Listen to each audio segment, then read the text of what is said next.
Hey, how's it going? Welcome to the garage. I've done a bunch of videos out of here to show how I do my flags and stuff, and since then I've done a lot of upgrading tools and changing stuff, and I've really, my passion here lately for the last couple of years has been making signs. I enjoy making signs.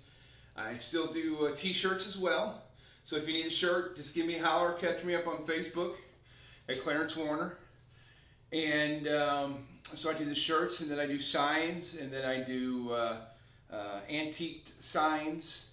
So pretty much any kind of sign that you need. And now I do, back in the corner back there, I'll do a little bit closer. Now I do carved wood signs because I have a CNC machine, which is called the X-Carve, and it carves wood signs. So now we can offer any type of carved wood sign that you're looking for, we can just about do. So I'm excited about that, and then I'm starting to branch out into different things too. We're going to take some of these woods like you see here. We got a little piece of Purple Heart, some Padauk, one of my favorites, dark walnut. I have white and red oak, so I made making some cutting boards. And here's an example of one that I have here. It's got the handles in the back and the rubber feet, and of course it's got the Warner's Design logo on it. And so I'm starting to sell these, and these will be up on my Facebook page, and we're eventually going to get us a website. We're working on all that kind of stuff right now, but I try and dabble in a little bit of everything. You know, I'm not a carpenter. I mean, I've been a carpenter for over 30 years. I've been a drywaller, carpenter, and building and house business, but I'm not a furniture maker. So on this channel you won't see me making furniture, but I say that now, and who knows down the line. So so I'm going to give you a little tour of my shop, which is not much because I'm in a two-car garage, and I'm very limited to my space. And then over here, we don't even want to talk about over here because that's eventually going into a shed. We're getting ready to get us a shed out in the back and put all this stuff over here so I can move some of the tools that are jammed up here. I want to move them down here so my big table in the middle can be pushed off to the side. My wife can drive her vehicle still in here in the winter.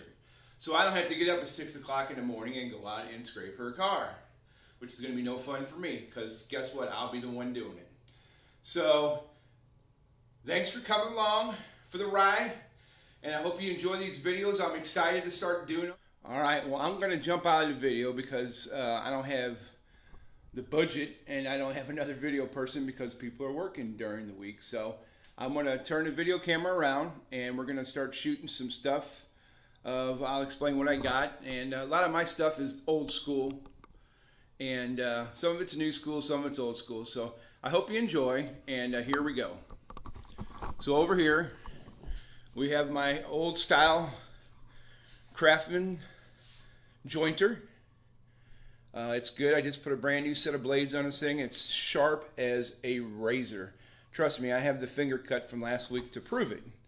I was changing the blades and leveling the blades out because when you put the blades on there, you just don't put the blades on there. You have to level out the blades and make sure they're all at the same height. And that took me quite a long time because I've never done it before. But they turn out good. And then over here is my Craftsman router table. Nothing fancy, you know. We do some routing, some rounding over stuff, you know. It's fairly easy. It has dust collection. This doesn't have dust collection yet, but it's going to be getting it soon. I'm going to be building a box underneath there because it makes a tremendous mess. Then we got over here, let me open my garage door here, is the table that me and my wife built. And this is, I built this table for just my table saw. Like I said, we're on a budget, and so I built this table saw so when I'm cutting things, I can cut bigger sheets and have a real good runoff area. Plus I also needed a place to do all my signs and stuff that I put together. I've really been doing them on little bitty tables over there, but now I have this, and it's really nice. So this is mounted. It has a 4-inch dust port underneath that I hook up to my dust collection system over there. And then I also have a thickness planer, which is one of the most awesome tools in the world. It really does the job on getting stuff all the same size, especially when you're doing cutting boards. I've learned if you don't glue them up perfectly flat, you got a lot of sanding, or you got to do a lot of jointing. So I run it through there 3 or 4 passes, and it comes out perfectly. So I leave that up there a lot because I use it a lot here lately because I've been making a ton of cutting boards. So, and I hope this video's turned out okay because I'm doing it by holding it in my hand and trying to talk to you at the same time. Like I said, I've never really shot a video like this. So, so that is my table saw, which is a cheaper one. You know, I'm on a budget just like everybody else. I'm not rich, and I got a nice thickness planer. There's my little sled that I use. I have to remove that. There's my sled, and then I have a dust control system, 4-inch, which I move around the shop. And there is my air conditioner and heater for this place. It's a little too small for my garage, but it works out good. Then I just have a basic little drill press. And then I have a monster rigid 16-inch chop saw. This thing is a beast. I mean, it will cut some wood down. And it's smooth as silk, and it's awesome. Then I have my little sanding station here. And that's where I sand all the projects that I do, from the flags to the cutting boards to anything that I got going. I usually try and sand it here and charge my drills and stuff here. And then this is the mess we don't want to talk about because that's all going to be gone eventually. And then up there is where I store all my wood. I built that because I'm really limited to space. So I have my wife, my niece, my sister-in-law, and we all built that up there, and it stores some of we got my pallet wood, and then I got some oak, white and red oak, and then there's some more white and red oak, and then I have some Purple Heart, and then I got some dark walnut there, and then I usually have like some Padauk up there, but it's so expensive, and I use it very sparingly. At $21 a foot, just so you know, when you're buying my cutting boards, it's $21 a foot for Padauk. So you don't get a lot of Padauk when you get a cutting board. Same way with Purple Heart, it's $12 a foot. It's insanely expensive. So they are more accent strips, but the wood is hard as a rock, and it's awesome. So anyway, back to the shop tour. And then I went to Walmart and got a bunch of these little shop lights. And my next buy is going to be a dust collection for the whole shop. Up there is where I'm going to eventually mount it.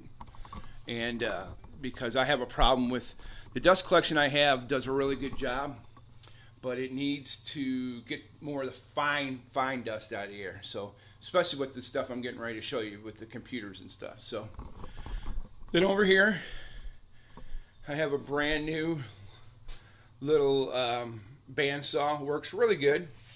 It's got a little dust port in the back. I haven't been using it yet. And then I have a shop vac that I use for that. And then I use it for this. And this is my X-Carve.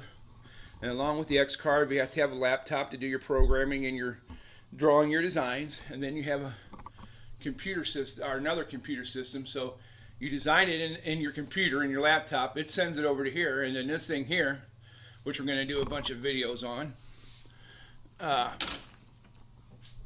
this thing here cuts it and does the wood designs. So, and then this little thing I had here is dust control, because if you don't have that on there, it makes a monster mess. And then so when you're done, you'll have a beautiful carved sign, which I don't have them out here, but you know, and that's all the kind of the bits and stuff that go with it, all the different types of tie downs, and there's a probe that probes the height of the, so there's all kinds of stuff, calibers in here and stuff that I never thought that I would ever use in a million years. Making pallet wood signs is now you have to be very precise on what you're doing, how you're measuring, and you have to be really on your game, because if you're not, then you're going to have a lot of screw-ups, which eventually I'll start making videos and showing you my screw-ups, because with this machine I've been messing up a lot, but I also been doing some really cool things with it. So I hope you enjoyed my little tour. The next video we're going to make is going to be on starting a cutting board, which is a basic thing that everybody does, but it's really fun. And I've never, like I said, I've never set up my camera to cut on a saw or anything, because I don't know how that's all going to work. So, but I hope you enjoyed my little garage tour, because we're at the garage, you remember. And thanks for coming along. And the video series are going to start shooting out of here.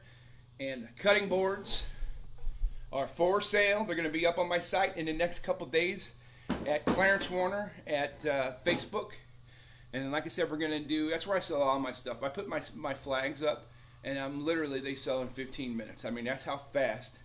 And I have the small ones, which were, I think, 13 by 36, and I have the big ones, which are 4 foot long and 36 inches wide. And those are the ones I've been doing. If you've watched my site, you can go down pretty far, and I have a bunch of videos on there. Or you can go to Clarence Warner at my YouTube channel and check it out there. And I have some really cool videos of some signs.